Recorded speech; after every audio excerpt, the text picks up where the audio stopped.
देशोरकी जे ॻोठनि अलाहवरायो लाशारी ॻोठ वली मोहम्मद चांडियो में वारी उॾामण लॻी।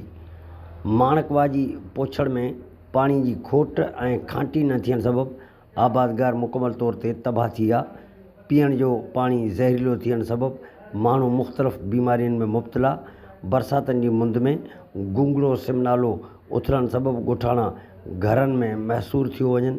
इन सिलसिले में मुख़्तलिफ़ ॻोठनि जे रहवासियुनि ॻाल्हाईंदे चयो त तकलीफ़ इहे न असीं ईअं माण्हू तो मरे न, सौ बि असीं माना हथनि ते खणी वेंदा आहियूं। हिते पाणी हूंदो आहे न, हिते रोड आहे न, रस्तो आहे न, का माना अहिड़ी का सहूलियत आहे।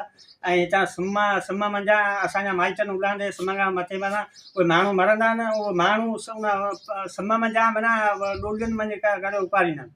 असांखे वॾी तकलीफ़ूं हिते, न रोड न रस्तो न लाइट न, ऐं पाणी बि हींअर इहो ॾिसे पियो त का शइ कोन्हे। असांजा ॿिज असां हींअर पोखिया से सही आहे।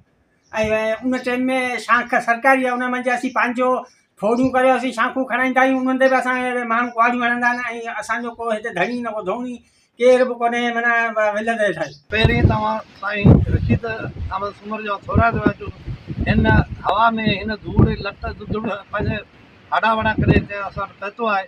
उन खां पोइ असांजा जेके मसाला आहिनि, पहिरीं मसइलो आहे माटवा जी शाख जो, जेको असांजे बचनि जो गुज़र आहे, उन ते को बि ध्यानु गवर्नमेंट जो कोन्हे, सेडा वारनि जो कोन्हे। ऐं हर साल असीं खांटी पंहिंजे पैसनि सां कराईंदा आहियूं। ऐं उन में बि पोइ जेके रुकावटूं थींदियूं आहिनि, माण्हू असां फॾा कंदा आहिनि, झेड़ा कंदा आहिनि, उन्हनि खां असीं साम्हूं थींदा आहियूं। इन खां अलावा असांजे ॻोठ में स्कूल कोन्हे। असांजा इहे ॿार सभु बिना तइलीम जे ईअं ई वेठा आहिनि। ऐं 3 नंबर ते असांजे ॻोठ खे को रोड रस्तो हलाए कोन्हे। जॾहिं को माण्हू असांजो बीमार थिए थो या मरे थो त असीं हुनखे पुलनि ते खणी मुक़ाम ताईं पहुचाईंदा। मुक़ाम जो रोड रस्तो कोन्हे।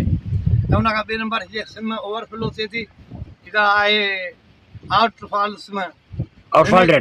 ड्रेनेज, उन मंझां जेको पाणी उथल करे थो सो बि असांखे ॿोड़े थो। ऐं हुतां गुंगड़ियो पाणी बि असांखे ॿोड़े थो।